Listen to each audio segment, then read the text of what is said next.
भारत सरकार ये सर्किट की जमीन देने जा रहा है। हमारे देश की सीमाओं को लेकर लोगों को उकसाने में लगे हैं। पाकिस्तान का डर या वोटों की फिक्र। एबीपी न्यूज में आपका स्वागत है। वक्त है बड़ी बहस का। आपके साथ मैं हूं सुमेरा खान। पहले सर क्रीक को लेकर नरेंद्र मोदी और प्रधानमंत्री के बीच लड़ाई छिड़ी।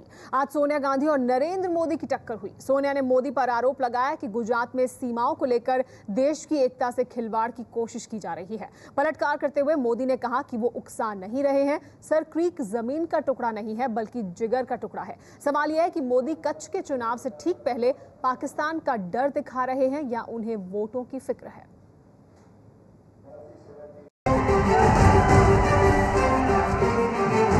भारत सरकार ये सर्किट की जमीन पाकिस्तान के हवाले करने के लिए पर्दे के पीछे गुपचुप समझौता कर रही है और ये मैं गंभीर आरोप लगा रहा हूं। अपने राजनीतिक स्वार्थ के लिए हथकंडा अपनाया है। हमारे देश की सीमाओं, एकता और अखंडता को लेकर लोगों को उकसाने में लगे हैं। गुजरात में चुनाव प्रचार खत्म होने में एक दिन से भी कम का वक्त बचा है और आरोपों ने सारी सीमाएं लांघ दी हैं। इस बार सीमा शब्दों की नहीं बल्कि सरहदों की है। क्या ये सर्किट की जमीन पाकिस्तान को देनी चाहिए? क्या हिंदुस्तान की 1 इंच जमीन पाकिस्तान को देनी चाहिए? चुनाव के बीचों बीच गुजरात के कच्छ और पाकिस्तान के सिंध प्रांत को जोड़ने वाली खाड़ी सर क्रीक पर सियासत तेज हो गई है। मोदी ने गुरुवार को प्रचार के दौरान सर क्रीक का मुद्दा उठाया। मोदी ने आरोप लगाया था कि मनमोहन सिंह सर क्रीक पाकिस्तान को देने पर मौन सहमति दे चुके हैं। भोज के समय जरदारी ने सर क्रीक का मुद्दा उठाया था। प्रधानमंत्री डॉक्टर मनमोहन सिंह जी, आपने दबी जबान में जरदारी की बात को हम समझेंगे, जानेंगे, कुछ रास्ता निकालेंगे, इस प्रकार की भाषा का प्रयोग किया था। इसी सितंबर महीने में जरदारी ने फिर उस मीटिंग में सर क्रीक की बात को आगे बढ़ाया था और उसमें भी प्रधानमंत्री आपने पाकिस्तान की मांग के अनुकूल जवाब दिया था। मोदी के आरोपों का पीएमओ ने खंडन किया है तो गुजरात से लेकर दिल्ली तक राजनीतिक पारा चढ़ा हुआ है। कांग्रेस ने चुनाव आयोग से इस मामले में शिकायत की बात की है तो सोनिया गांधी ने गांधीनगर के कल्लोल में आकर मोदी पर पलटवार किया। हमारे देश की सीमाओं, एकता और अखंडता को लेकर लोगों को उकसाने में लगे हैं। हम किसी भी कीमत पर देश की एकता के साथ किसी को खिलवाड़ नहीं करने देंगे। સાચી માહિતીથી મારે ગુજરાતની જનતાને અવગત કરાવી જોઈએ કે નહીં? આ કામ મેં કર્યું તો સોનિયાબેન આજે મને સર્ટિફિકેટ આપ્યું કે મોદી સરહદોના પ્રશ્ને ગુજરાતની જનતાને ઉશ્કેરવાનું કામ કરે છે, ઉશ્કેરવાનું। અરે આ મુદ્દો ઉશ્કેરવાનો નથી મેડમ, અમારે માટે આ જમીનનો ટુકડો નથી, ये हमारा जिगरનો ટુકડો છે, जिगरનો। पाकिस्तान के गृह मंत्री रहमान मलिक के भारत दौरे में ही अंतिम मुहर लगाए जाने का भी मोदी ने आरोप लगाया था कि 2 दिन के बाद 15 तारीख को पाकिस्तान के डेलीगेशन के साथ भारत सरकार की आखिरी वार्ता होने वाली है, ऐसी मेरे पास जानकारी है। कच्छ में 17 दिसंबर को मतदान है तो क्या ऐसे में मोदी ने सिर्फ वोट के लिए सर क्रीक का मुद्दा उठाया है? और हमारे साथ इसी मुद्दे पर चर्चा करने के लिए तमाम मेहमान भी मौजूद हैं कि पाकिस्तान का डर है ये या वोटों की चिंता। हमारे साथ मौजूद हैं कांग्रेस पार्टी से शकील अहमद साहब, हमारे साथ बीजेपी से मौजूद हैं विजय जोली जो अध्यक्ष हैं विदेश विभाग के, हमारे साथ संजय झा मौजूद हैं, हमारा कांग्रेस.com के को-फाउंडर। हमारे साथ इसके अलावा मौजूद हैं ब्रजेश कुमार सिंह, एबीपी न्यूज संवाददाता। उनसे भी सभी मेहमानों से बात करेंगे, लेकिन सबसे पहले विजय जोली जी आपसे मेरा सवाल। आज अब सोनिया गांधी ने इस मुद्दे को उठाया, उसका जवाब दिया नरेंद्र मोदी ने, लेकिन क्या ये पाकिस्तान का डर दिखाया जा रहा है या ये वोटों की चिंता है? देखिए, ये ना तो पाकिस्तान का डर है और ना वोटों की चिंता है। मैं इन दोनों एलिगेशंस को सिरे से खारिज करता हूं। क्या ये गुजरात के मुख्यमंत्री का अधिकार नहीं है कि अगर कोई बात उनके संज्ञान में, उनके सौराष्ट्र, कच्छ और उत्तरी गुजरात के दौरे में लोगों ने जो उनको अपने भय और चिंता से अवगत कराया और उस गुजरात के भय और चिंता के मानसिकता से अगर उन्होंने देश के प्रधानमंत्री को एक पत्र लिखकर चुनाव से एक दिन पहले, वोट डलने वाले हैं उससे एक दिन पहले वो ऐसा लिख रहे हैं, कच्छ में अब चुनाव होगा उसके पहले वो ऐसी बात उठा रहे हैं, तो क्या इसमें राजनीतिक पॉइंट स्कोर करने की कोशिश? देखिए, जिन लोगों ने इसमें राजनीति और राजनीति की भाषा को पढ़ना है वो उस के अनुसार हमारे ऊपर या हमारे मुख्यमंत्री के ऊपर टीका टिप्पणी करेंगे, लेकिन मेरा ये मानना है जिस भाषा में एक चुने हुए मुख्यमंत्री ने अपने प्रदेश गुजरात के रक्षा की और सुरक्षा की बात, मुख्यमंत्री की हैसियत से उन्होंने चिट्ठी नहीं लिखी। हाँ, ये उनका बड़प्पन है कि उन्होंने, कांग्रेस ने तो चुनावों के समय 6 से 9 गैस सिलेंडर करने की घोषणा कर दी और यहां पर गुजरात के मुख्यमंत्री ने मुख्यमंत्री के नाते नहीं, एक responsible citizen of Gujarat state के नाते केंद्र सरकार का और प्रधानमंत्री का सर क्रीक का मुद्दे के ऊपर ध्यान आकर्षित किया। और क्या यह सच नहीं है कि 14 और 15 तारीख को देश के अंदर पाकिस्तान के इंटीरियर मंत्री आने वाले हैं और इन मुद्दों के ऊपर बात होगी, तो इसलिए जो मोदी जी ने बात उठाई है रहमान मलिक तो भारत पहुंच चुके हैं। लेकिन जो आप कह रहे हैं कि सिर्फ ध्यान आकर्षित कराया है, ध्यान आकर्षित कराने के साथ साथ आरोप भी लगाए हैं, कई आरोप लगाए हैं उन्होंने, उस पर भी बात करेंगे। लेकिन जो आपने बात उठाई उस पर प्रतिक्रिया लेते हैं शकील अहमद साहब। ये कहना विजय जौली जी का कि गुजरात का एक नागरिक होने के नाते वो प्रदेश के मुख्यमंत्री भी हैं, हालांकि मुख्यमंत्री की हैसियत से उन्होंने चिट्ठी नहीं लिखी है, लेकिन अगर सरक्रीक को लेकर उनकी कोई चिंताएं हैं और उसको वो प्रधानमंत्री कार्यालय को लिखते हैं तो इसमें गलत क्या है, इसमें राजनीति क्या है?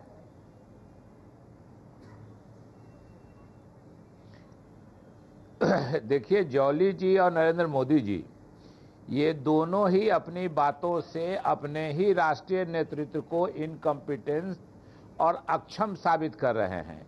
ये अंतर्राष्ट्रीय मामला है। ये ठीक है कि सिंध और रन ऑफ कच्छ के बीच में जो 96 माइल की पानी की पट्टी है वो स्वाभाविक रूप से भारत के लिए बहुत महत्वपूर्ण है। ये 1969 से इस पर बातें हो रही हैं। बीच में बातें कुछ दिन रुकी थी 1998 में, से फिर जब अटल बिहारी वाजपेयी जी का शासन हुआ तो उन्होंने बात शुरू की है और हमारा डिस्प्यूट है उस पर, और हम मानते हैं उनके नक्शे को नहीं मानते हैं, वो हमारे नक्शे को नहीं मानते हैं। हमारा एक स्टैंड है कि हम थर्ड पार्टी इंटरवेंशन नहीं मानेंगे, हमको जो बात करनी है वो आपस में करेंगे। लेकिन चुनाव के समय में पाकिस्तान का मामला उठा के, क्योंकि मोदी जी की राजनीति आप हम सब ये देश जानता है कि कैसे उन्होंने अपनी राजनीति की है। कभी मियां मुशर्रफ बोलते हैं, कभी अहमद मियां पटेल बोलते हैं, कभी इरफान पठान को बैठा लेते हैं इस पर, तो स्वाभाविक रूप से उसी को ध्यान में रख के उन्होंने बात उठाया है। लेकिन ये उठाना अगर चाहिए था और अगर कोई शंका थी तो देश का जो उनका राष्ट्रीय नेतृत्व है बीजेपी का, उन्होंने सुषमा स्वराज को अक्षम करार दिया, उन्होंने जेटली को इनकम्पिटेंट करार दिया। नरेंद्र मोदी नहीं उठा सकते, ये राष्ट्रीय नेतृत्व ऐसा तो कहीं नहीं है ना, वो प्रदेश इनकम्पिटेंट साबित कर रहे हैं। प्रदेश में राजनीति करते हैं, प्रदेश के मुद्दे वो उठा सकते हैं। नहीं है, लेकिन ये ठीक है नहीं, लेकिन ये मामला अभी प्रदेश में तो बात नहीं ना हो रही है। प्रदेश में कोई बैठक आयोजित हुई हो, प्रदेश के लोगों को कहा गया होगा कि आप चल के बात कीजिए, ये तो एक इमेजिनरी बात है जिसको मोदी जी ने लिखा है और अपने नेताओं को ही उन्होंने छोटा दिखाने का प्रयास किया है। आपके मुताबिक वो जो जिस तरह की राजनीति करते हैं उसमें उन्होंने इस मुद्दे को भी जोड़ा है और इस वजह से इस मुद्दे को उठाया है चुनाव के समय में। भारत सरकार ये सर्किट की जमीन देने जा रहा है। हमारे देश की सीमाओं को लेकर लोगों को उकसाने में लगे हैं। पाकिस्तान का डर या वोटों की फिक्र? एबीपी न्यूज पर बड़ी बहस जारी है। पाकिस्तान का डर या फिर वोटों की फिक्र? हमारे साथ इस बीच प्रेम शुक्ला जी भी जुड़ गए, दोपहर का सामना के संपादक। प्रेम शुक्ला जी, पाकिस्तान का डर है ये या फिर ये वोटों की चिंता है जिस वजह से इस मुद्दे को मोदी ने उठाया है? नहीं, वो नरेंद्र मोदी जी को कांग्रेस सरकार की पाकिस्तान परिस्थिति की निश्चित तौर पर चिंता है। और जब से ये सरकार आई है, सियाचिन और सरक्रीक के मुद्दे पर इस सरकार का जो रवैया रहा है उसको लेकर किसी भी राष्ट्र प्रेमी के मन में सर क्रीक के मुद्दे पर चिंता होना बहुत स्वाभाविक है। और चुनाव का समय है, जनता के बीच यदि सर क्रीक के मुद्दे को, गुजरात से जुड़ा हुआ सर क्रीक है, यदि जनता के बीच यदि इस पर वो जन जागरण करना चाहते हैं और उस पर अगर वोट भी मांगना चाहें तो मुझे नहीं लगता कहीं से गलत है। क्योंकि तमिलनाडु के मुद्दे पर आपने द्रविड़ मुन्नेत्र कज़गम को 2009 में यह मौका कांग्रेस ने जानबूझकर दिया, नेशनल सिक्योरिटी एडवाइजर तक को तमिल मुद्दे पर भेजा। और तृणमूल कांग्रेस को आपने कृष्णा नदी जल बंटवारे के मुद्दे पे जिस तरह से आपने उसके साथ समझौता किया, वो साबित करता है कि राज्य सरकारों को भी अपने राज्य के हितों के लिए केंद्र पर दबाव बनाने का पूरा अधिकार है। राज्य सरकार को केंद्र पर अपने हकों के लिए दबाव बनाने का पूरा अधिकार है सज्जाजा, तो क्यों नहीं नरेंद्र मोदी इस मुद्दे को उठा सकते हैं? और क्यों फिर उन पर चौतरफा हमला हो रहा है? क्यों सोनिया गांधी कह रही हैं कि वो देश की एकता पर सवालिया निशान लगा रहे हैं?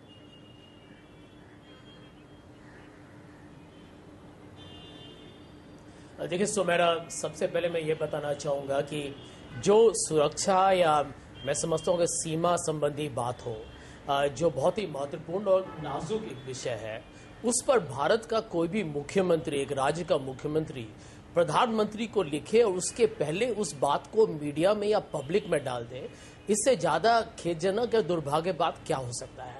इसकी टाइमिंग देखिए, आपने से ही पूछा था, इसकी टाइमिंग देखिए।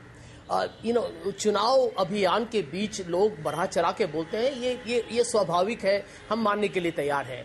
लेकिन उसका यदि आप नौटंकी बनाना शुरू कर दें तो मैं तो समझता हूं कि इससे ज्यादा रिग्रेटेबल और क्या हो सकता है। यहां पर उसी दिन शाम से पहले प्रधानमंत्री का ऑफिस ने उनको जवाब भी दे दिया। उन्होंने कहा यह निराधार बात है, यह बिल्कुल बेतुका बात है और इस बात की हम आपत्ति लेते हैं कि जो बात एक नेशनल सिक्योरिटी लेकिन जिस तरह से मीडिया में लीक किया गया, इतना हताश, इतना निराश हो चुका है जी, उसको एक पॉलिटिकल स्टंट बना रहा है जी। इस पर प्रेम शुक्ला जी कुछ कहना चाहते हैं। जी प्रेम शुक्ला जी, देखिए सुमेरा एक शब्द, आप मैं यही समझता हूँ कि उसके बाद प्राइम मिनिस्टर के ऑफिस से आपको जवाब मिल गया है, फिर भी आप उसको चुनाव में जी प्रेम शुक्ला जी क्या कहना चाहते हैं आप? नहीं, चुनाव का समय नहीं होता तो आदरणीय प्रधानमंत्री जी इस पत्र पर जवाब ही नहीं देते। लेकिन प्रेम शुक्ला जी, चुनाव का समय नहीं होता तो नरेंद्र मोदी उसे इस तरह से मीडिया में लीक नहीं करते। मीडिया में पहले आ गया, मीडिया में पहले आ गई जानकारी, फौरन ही मीडिया के पास पहुंच गई। मीडिया में लीक करके यदि जनादेश प्राप्त करना चाहे तो ठीक है, नहीं तो फिर ये ठीक तरीका है विजय जॉली जी की मीडिया में लीक कर या मीडिया में इस बात को उछाल कर जनादेश प्राप्त करना चाहते हैं नरेंद्र मोदी? देखिए, मैं सबसे पहले तो झा साहब के उस शब्दावली के ऊपर गहरी आपत्ति जाहिर करता हूं जिसमें इन्होंने नौटंकी कहा है। अगर गुजरात का मुख्यमंत्री गुजरात के सुरक्षा और रक्षा के मुद्दे के ऊपर देश के प्रधानमंत्री को खतो खिताबत भी नहीं करेगा, उनका ध्यान भी आकर्षित नहीं करेगा, तो क्या झा साहब करेंगे? कच्छ गुजरात का एक हिस्सा है। विजय जॉली जी, आप बार बार ये नहीं कहे कि मुख्यमंत्री की हैसियत से उन्होंने वो चिट्ठी नहीं लिखी है। अभी वो अपनी राजनीति कर रहे हैं, अभी चुनाव हो रहा है, अभी इन्होंने टाइमिंग की बात की। एक नागरिक की हैसियत से उन्होंने चिट्ठी लिखी है, मुख्यमंत्री की हैसियत से नहीं लिखी। मैं बताना चाहता हूं आपको, ये टाइमिंग की बात कर रहे हैं इसके साथ साथ, हाँ टाइमिंग है। आज interior minister of Pakistan Rahman Malik साहब भारत में आए हैं। आज और कल भारत और पाकिस्तान के जो डिस्प्यूटेड मसले हैं उनके ऊपर चर्चा होने वाली है। और अगर मोदी साहब को इस बात का संज्ञान है कि जनवरी के अंदर जरदरी साहब के साथ देश के प्रधानमंत्री सर क्रीक मुद्दे के ऊपर कहा था हम देखेंगे, तो मेरे मुख्यमंत्री का और गुजरात के नागरिक श्रीमान नरेंद्र मोदी का यह अधिकार बनता है इस सरकार को जगाएं। प्रधानमंत्री कार्यालय की तरफ से उन तमाम आरोप जो लगाए गए नरेंद्र मोदी की तरफ से, उनसे साफ तौर पर इनकार कर दिया गया, लेकिन उसके बावजूद अब उस मामले को राजनीति की बिसात पर उस पर फायदा उठाने की कोशिश की। देखिए, अधिकार अब उनको डिनाइल कर देना एक बात है, लेकिन अगर information broadcasting minister Manish Tiwari उसको आउटरेजियस बोले, अगर फाइनेंस मिनिस्टर पी चिदंबरम जो गुजरात में बैठे हैं उसको रिडिकुलस बोले, ये मुझे बिल्कुल भी राजनीति के मापदंडों के अनुरूप चलते हुए नहीं लगते। अगर देश का फॉरेन मिनिस्टर सलमान खुर्शीद इसके ऊपर कोई कमेंट करते हैं या प्रधानमंत्री स्वयं नरेंद्र मोदी जी की इस लेटर के ऊपर, इस पत्र के ऊपर कोई प्रतिक्रिया व्यक्त करते, वो समझने वाली बात थी। लेकिन इसको जो प्रेम शुक्ला जी कह रहे हैं कि राजनीति के मुद्दे लोगों के बीच में ले जा रहे हैं नरेंद्र मोदी भी, वो जनादेश चाहते हैं इस मुद्दे पर, तो फिर कांग्रेस पार्टी की तरफ से भी तो इस पर प्रतिक्रिया आएगी ना। गुजरात की सुरक्षा का मुद्दा है, इसलिए मोदी जी का अधिकार है इस मुद्दे को इन चुनावों में भी उठाने का। क्या ये गुजरात के लोगों से जुड़ा हुआ मुद्दा है और कितने अपने अधिकार के भीतर है नरेंद्र मोदी जब इस मुद्दे को उठाते हैं? क्या गुजरात के लोगों को ये जानने का हक नहीं है कि क्या हो रहा है सर क्रीक पर, क्या नीति है सरकार की? हमारे साथ मेरे सहयोगी ब्रजेश कुमार सिंह भी बने हुए हैं। शकील अहमद साहब इस पर कुछ कहना चाहते हैं? शकील अहमद साहब मैं आपके पास आऊंगी, लेकिन हमारे साथ ब्रजेश कुमार सिंह हमारे संवाददाता मौजूद हैं और जो सर क्रीक के पूरे मामले को बहुत करीब से देखते रहे हैं। ब्रजेश, आपसे जानना चाहेंगे कि सर क्रीक का जो मामला, सर क्रीक जो है वो सिर्फ पेट्रोलियम पदार्थों का वहां पर भंडार है और इसके अलावा सुरक्षा के लिहाज से बहुत अहम है। भारत और पाकिस्तान के बीच जो विवाद है उसको देखते हुए वहां पर किस तरह से हालात बदले हैं सुरक्षा के लिहाज से अगर बात की जाए? देखिए सुमेरा, पिछले 2 दशक में अगर हम सर्किट करें तो वह सामरिक दृष्टिकोण से उसका महत्व काफी बढ़ा है, क्योंकि अगर आप देखें अगर भौगोलिक तौर पर तो सर्किट का इलाका ऐसा इलाका नहीं है कि कोई भी उसमें आसानी से पहुंच सकता है। दोनों तरफ दलदली इलाके हैं, पानी है, समंदर का पानी। उस नाले में सर्किट एक बड़ा करीब 68 किलोमीटर लंबा नाला है जिसमें कि समंदर का पानी हाई टाइड में जाता है फिर कम होता है, और यह दोनों देशों की बाउंड्री पर है।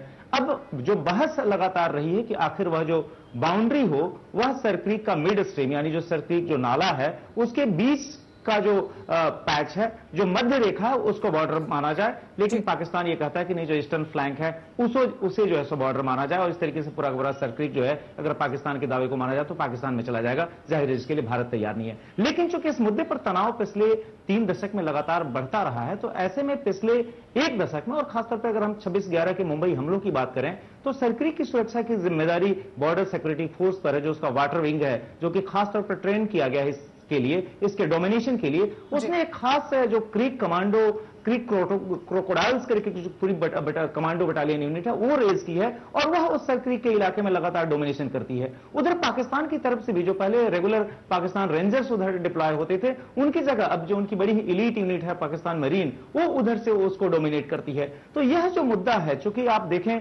जब 26/11 के मुंबई हमले हुए थे तो भी उस समय यह आशंका जताई गई थी कि कहीं एक घुसपैठ के लिए कहीं इस्तेमाल सर्किट के रूट का तो नहीं किया गया था। तो सामरिक तौर पर काफी इसका महत्व है। अगर आप संसाधनों की बात अलग रखें या फिर जो एक्सक्लूसिव इकोनॉमिक जोन है वो मसला अलग रखें, लेकिन सामरिक तौर पर भी चूंकि वह पाकिस्तान और जो कच्छ का जो हिस्सा है उसके बॉर्डर पर है, वहां से घुसपैठ की आशंका बनी रहती है। इसके मद्देनजर जो है पिछले 2 दशक में वहां पर दोनों ही देशों की जो सुरक्षा एजेंसियां हैं, जो फोर्सेज हैं, वह काफी जो है चौकन्नी है। लगातार डोमिनेशन के लिए कोशिशें की जाती रही हैं, जिस सिलसिले में कई बार बड़े पैमाने पर फायरिंग तक हुई है। सुमेरा जी हाँ, तो सुरक्षा के लिहाज से बहुत अहम है ये जगह।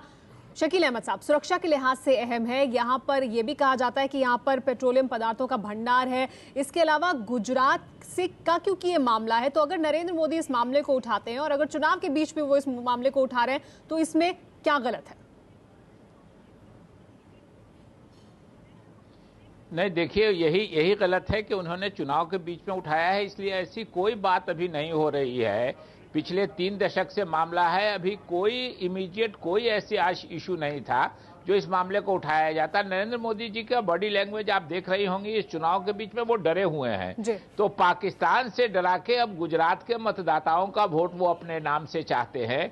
बीजेपी पूरे देश के लोगों को पाकिस्तान से डरा के वोट चाहती है, और नरेंद्र मोदी जी गुजरात के लोगों को पाकिस्तान से डरा के अब वोट चाह रहे हैं। उनकी स्थिति थोड़ी कमजोर हो गई है इस इलेक्शन में, लेकिन भारत की जनता ये भूली नहीं है कि ये वही भारत है जिसने पाकिस्तान के 95,000 फौजों को सरेंडर करवा लिया था। इसलिए भारत की जनता और गुजरात की जनता पाकिस्तान से डरने वाली नहीं है। चाहे बीजेपी कोशिश करे, चाहे नरेंद्र मोदी जी कोशिश करे, उसको जहां वोट डालना है, उसको जहां पसंद होगा, जब गुजरात की जनता वोट डालेगी। जी, जो मुद्दा आपने उठाया उस पर विजय जौली जी की प्रतिक्रिया। विजय जौली जी, क्या मुद्दा तलाश रहे? लगातार ये चर्चा हो रही थी कि क्या नरेंद्र मोदी मुद्दा तलाश रहे हैं। इस बीच में उन्होंने जिक्र भी किया, अहमद मियां पटेल का मुद्दा उन्होंने निकाला, लेकिन उसको शायद उतनी ज्यादा लोकप्रियता नहीं मिल पाई। क्या वो मुद्दा तलाश रहे थे और उसके तहत उन्होंने इस मुद्दे को उठाया है, सर्किट के मुद्दे को पाकिस्तान का हुआ दिखा रहे हैं? अगर सोनिया जी मोदी साहब को मौत का सौदागर कहें तो वो ठीक है जी। इरफान पटेल अगर मोदी के साथ आके खड़े हो जाए तो वो पठान, तो वो गलत है। और अभी कांग्रेस के वरिष्ठ प्रवक्ता हैं, इनके बयान पे मुझे हंसी आती है। अगर मोदी जी अपने पत्र में सर क्रीक का मुद्दा देश के प्रधानमंत्री से उठाते हैं और उसको मेरे कांग्रेस के प्रवक्ता ये कहें कि भारतीय जनता पार्टी डर रही है या किसी डर से प्रेरित होकर इस मुद्दे को उठा रही है, तो मैं बताना चाहता हूं गुजरात के इन चुनावों के अंदर कांग्रेस की भारी शिकस्त होने वाली है और पहले से ज्यादा सीट लेकर भारतीय जनता पार्टी और नरेंद्र मोदी गुजरात के चुनावों के अंदर विजय होने वाले हैं। लेकिन इस मुद्दे के इसलिए उठाया गया, टाइमिंग बड़ा असेंशियल है। आप इस पूरे मुद्दे पे देखिए की बात हो रही है ना कि टाइमिंग जो चुना नरेंद्र मोदी ने, क्या वो चुनाव में फायदा लेने के लिए चुनाव? देखिए बिल्कुल नहीं। आज रहमान मलिक साहब home minister of Pakistan Bharat आते हैं। शकील भाई ये सच है या नहीं? सुन लेते हैं शकील अहमद साहब को, सुन लेते हैं जी। बोलिए शकील अहमद साहब। हाँ देखिए, ये अपनी बात से अपने हास्यास्पद बातें कर रहे हैं। ये कह रहे हैं कि सलमान खुर्शीद ने अगर कुछ बात कही होती, वो फॉरेन मिनिस्टर, तो उनकी बात मान लेते और मनीष तिवारी जो इंफॉर्मेशन ब्रॉडकास्टिंग मिनिस्टर हैं या चिदम्बरम साहब की बात नहीं मानेंगे। और दूसरी तरफ पाकिस्तान से रहमान मलिक से ये डरे हुए हैं कि रहमान मलिक साहब आए हैं तो भारत की तरफ से विदेश मंत्री बोलेगा और पाकिस्तान की तरफ से गृह मंत्री बोलेगा। ये क्या कंट्रडिक्शन है जॉली साहब? इसलिए मैं आपकी बात का जवाब देता हूं। मुद्दे पर लोग हंसे नहीं आपकी बात पर, इस पर थोड़ा, इसलिए ये कि भारत की तरफ से फॉरेन मिनिस्टर बोलेंगे और चिदम्बरम साहब कुछ नहीं है इंफॉर्मेशन ब्रॉडकास्टिंग मिनिस्टर, जिसका काम ही है गवर्नमेंट का स्टैंड बताना, वो कुछ नहीं है। और सलमान खुर्शीद साहब फॉरेन मिनिस्टर है। जैसे ये फॉरेन मिनिस्ट्री से बात सीधा मामला है कि आप गुजरात के चुनाव में डरे हुए हैं और ये भावनात्मक बात करके आप पाकिस्तान से डरा के गुजरात के लोगों को पाकिस्तान से डरा के भावनात्मक मुद्दा उठाया है। भावनात्मक मुद्दा है, ये बिल्कुल साफ बातें हैं। ब्रजेश यहाँ पर संक्षेप में आपसे जानना चाहेंगे कि क्या मोदी जिस मुद्दे को तलाश रहे थे उनमें से एक मुद्दा ये है, भावनात्मक मुद्दा? देखिए सुमाइरा, जहां तक सरक्रीक का सवाल है, निश्चित तौर पर गुजरात के लोगों के लिए और खासतौर पर कच्छ के लोगों के लिए, क्योंकि ध्यान दें सरक्रीक जो है वह कच्छ से सटा हुआ है और कच्छ के अगर इतिहास पर आप ध्यान दें तो पिछले एक शताब्दी से अगर हम कहें लगातार इस सरक्रीक को लेकर कच्छ जब रियासत हुआ करती थी, महाराव का वहां शासन था, उस समय उसका जो तत्कालीन सिंध प्रोविंस था उससे वो डिस्प्यूट होता रहा है। अगर पाकिस्तान और भारत आज जिस सरक्रीक को लेकर विवाद दोनों देशों के बीच है, वो भी अगर उसके इतिहास में जाते हैं तो 1914 के उस समझौते पर ही जाते हैं जो कि कच्छ महाराव और तत्कालीन सिंध प्रोविंस की सरकार के बीच हुआ था। तो ऐसे में कच्छ के साथ जो इस सरक्रीक का एक ऐतिहासिक रिश्ता है, एक इमोशनल बॉन्ड है, जाहिर है कहीं ना कहीं मोदी उसको एक्सप्लॉइट करने की कोशिश जरूर करते नजर आते हैं अगर इस दौर में वो इस मुद्दे को उठाते हैं। और शायद एक ट्रिगर करने के लिए, एक इमोशनल ट्रिगर करने के लिए अगर मोदी ने इसे इस्तेमाल किया हो तो कोई बड़ी बात नहीं हो सकती। हालांकि वो डिफेंस ये लेंगे कि चूंकि रहमान मलिक की यात्रा इस समय में हो रही है तो जाहिर हो इस मुद्दे को उठाते कब। लेकिन निश्चित तौर पर मोदी ने इस समय में इसको इस्तेमाल किया है तो जाहिर है यह सवाल उठने लाजमी है कि क्या इसका मसला जो चुना नरेंद्र मोदी ने इस मुद्दे को उठाने के लिए वो बहुत अहम है। इसी पर बात को आगे भी बढ़ाएंगे, लेकिन जो लोग हैं, जो कच्छ के लोग हैं, उनकी भावनाएं उस पूरे इलाके को लेकर क्या हैं, उसको लेकर अगर केंद्र की सरकार के सामने कोई मुद्दा उठाया जा रहा है तो वो भी अपने आप में अहमियत रखता है। इसकी भी बात करेंगे। फिलहाल कुछ देख रहे हैं। पाकिस्तान का डर या वोटों की फिक्र? एबीपी न्यूज पर बड़ी बहस जारी है। पाकिस्तान का डर या फिर वोटों की चिंता, इस मुद्दे पर अभी तक क्या तर्क सामने निकल कर आए हैं, क्या पक्ष में तर्क है और क्या विपक्ष में तर्क है, आइए वो आपको बताते हैं। मोदी राजनीति नहीं कर रहे हैं, सीएम नहीं नागरिक की हैसियत से मुद्दा उठाया है, यह कहना है विजय जॉली जी का। इसके अलावा आपको बता दें कि शकील अहमद साहब का कहना है कि मोदी की स्थिति चुनाव में कमजोर है, मोदी भावनात्मक मुद्दा उठाकर लोगों को डराने की कोशिश कर रहे हैं। इसके अलावा प्रेम शुक्ला जी का कहना है कि मोदी अगर वोट भी मांगते हैं तो कोई गलत नहीं, चुनाव नहीं होता तो मोदी की चिट्ठी पर प्रधानमंत्री जवाब भी नहीं देते। और संजय झा का कहना है कि नौटंकी कर रहे हैं मोदी, चुनाव के समय क्यों उठाया है मुद्दा, मोदी सरक्रीक को राजनीतिक स्टंट कर रहे हैं सरक्रीक के मुद्दे पर। विजय जॉली जी, लेकिन एक अंतर्राष्ट्रीय सीमा से जुड़ा हुआ मुद्दा, भारत के लिए एक अहम मुद्दा, भारत की फॉरेन पॉलिसी के लिए एक अहम मुद्दा, पाकिस्तान के साथ जो संबंध है उसके लिए एक अहम मुद्दा, उस पर राजनीति करना क्या ठीक है? क्या फिर सोनिया गांधी का आरोप ठीक नहीं है कि देश की एकता के साथ खिलवाड़ कर रहे हैं नरेंद्र मोदी? मैं बताना चाहता हूं कि अगर पाकिस्तान और पड़ोसी देशों के साथ मित्रता के संबंधों के लिए अगर कभी भी किसी ने पहल करी तो भारतीय जनता पार्टी के पूर्व में देश के प्रधानमंत्री श्री अटल बिहारी वाजपेयी जी ने लाहौर बस यात्रा शुरू करी। और भारतीय जनता पार्टी आज भी पाकिस्तान और बाकी पड़ोसी देशों के साथ अच्छे मित्रवत संबंधों की पक्षधर है, उसको सपोर्ट करती है। लेकिन ना केवल सर क्रीक का मुद्दा, पाकिस्तान में अल्पसंख्यकों के साथ जिस प्रकार से हिंदुओं के मंदिर तोड़े जा रहे हैं, हिंदू लड़कियों का अपहरण हो रहा है, उनके साथ रेप हो रहे हैं, और आज ही जिस प्रकार की घटनाओं से देश रूबरू हुआ है, मेरी अपेक्षा है गुजरात चुनाव के दौरान उठाए जाने मेरी अपेक्षा है कि अगर पाकिस्तान के इंटीरियर मंत्री रहमान मलिक साहब भारत आए तो भारत सरकार को ये मुद्दे पाकिस्तान सरकार से उठाने मुद्दे उठाए जाएंगे वो अलग बात है, लेकिन गुजरात के चुनाव में प्रदेश के मुद्दे ना उठाकर अगर ये मुद्दा उठाया जा रहा है तो ये ठीक है। देखिए, अगर आप सारी चीजों को, सारे जीवन को चुनावों से जोड़ देंगे, क्योंकि चुनाव है तो इसलिए ये विषय नहीं उठाए, क्योंकि चुनाव है तो ह्यूमन राइट्स वायलेशन का मुद्दा नहीं हो, क्योंकि चुनाव है तो गुजरात की रक्षा और सुरक्षा से जुड़ा हुआ सर क्रीक का मुद्दा पाकिस्तान के रक्षा मंत्री से नहीं उठाया जाए, ये गलत है। मैं इससे चुनाव से सब कुछ जोड़ के नहीं देखना चाहिए, ये कहना है विजय जौली जी का। इस मुद्दे को चुनाव से जोड़ के नहीं देखिए, तो सुरक्षा की बात है, कच्छ की बात है।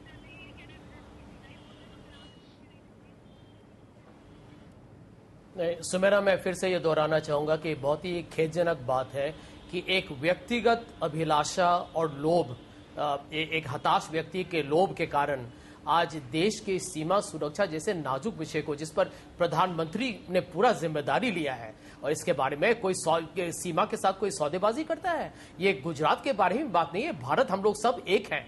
यहाँ पर कोई भी व्यक्ति, आपकी जो भी राजनीतिक आपका लक्ष्य, आपका चुनाव है, लड़िए, बड़े मुद्दे हैं, विकास पे लड़िए। आप इस पर सुरक्षा को लेकर प्रधानमंत्री के ऑफिस का आप मजाक उड़ा रहे हैं। यहाँ पर हम लोग चैनल में, चाहे जो भी आपके आइडियोलॉजी हो, जॉली जी, चाहे हम जहां से हो, हम लोग सब भारत के लिए है ना। यहाँ पर गुजरात, महाराष्ट्र, पंजाब को थोड़ी बात कर रहा है। लेकिन जब प्रधानमंत्री ने जिम्मेदारी ले ली है, जी हमारे पास इतना ही समय चर्चा के, इतना ही समय। प्रेम शुक्ला जी, चलते चलते संक्षेप में, और बेकार बात है। संजय कह रहे हैं कि अलग अलग प्रदेशों के मुद्दे इस तरह से नहीं उठने चाहिए, लेकिन प्रदेश का भी अपना एक नजरिया हो सकता है। मेरा पूरा विश्वास है कि 20 तारीख को जब नतीजा आएगा तो गुजरात के लोग नरेंद्र मोदी को उस पर बहुत ही कठोर जी समय खत्म हो गया। प्रेम शुक्ला जी, संक्षेप में आपसे एक प्रतिक्रिया कि सर क्रीक का मुद्दा प्रदेश से जुड़ा मुद्दा है और उनका नजरिया क्या है इस मुद्दे पर, वो अहमियत रखता है? नहीं, निश्चित तौर पर अहमियत रखता है। जब सियाचिन के मुद्दे पर, ये सियाचिन पे समझौता करने जा रहे थे, ये सेना अध्यक्ष ने स्वयं कहा, वीके सिंह ने आरोप लगाया, वे सर क्रीक पर भी समझौता कर सकते हैं। इन पर यदि आशंका व्यक्त कर रहे हैं नरेंद्र मोदी, तो जनता के समक्ष इस आशंका पर स्पष्टीकरण देना चाहिए। चिढ़ क्यों रहे हैं? चोर की दाढ़ी में तिनका जैसी हरकतें क्यों कर रहे हैं? इस तरह बौखला क्यों गए हैं? जवाब देना वो जनता को। जी हाँ, इतना ही समय हमारे पास इस चर्चा के लिए। आप सभी मेहमानों का बहुत बहुत शुक्रिया। हालांकि ये जो मुद्दा उठाया गया नरेंद्र मोदी की तरफ से, प्रदेश का क्या पक्ष है वो बहुत अहमियत रखता है, लेकिन क्योंकि चुनाव के समय इस मुद्दे को उठाया गया, तो इस तरह के जो अहम मुद्दे हैं, जो विदेश नीति से जुड़े हुए देश की, उन पर राजनीति नहीं होनी चाहिए।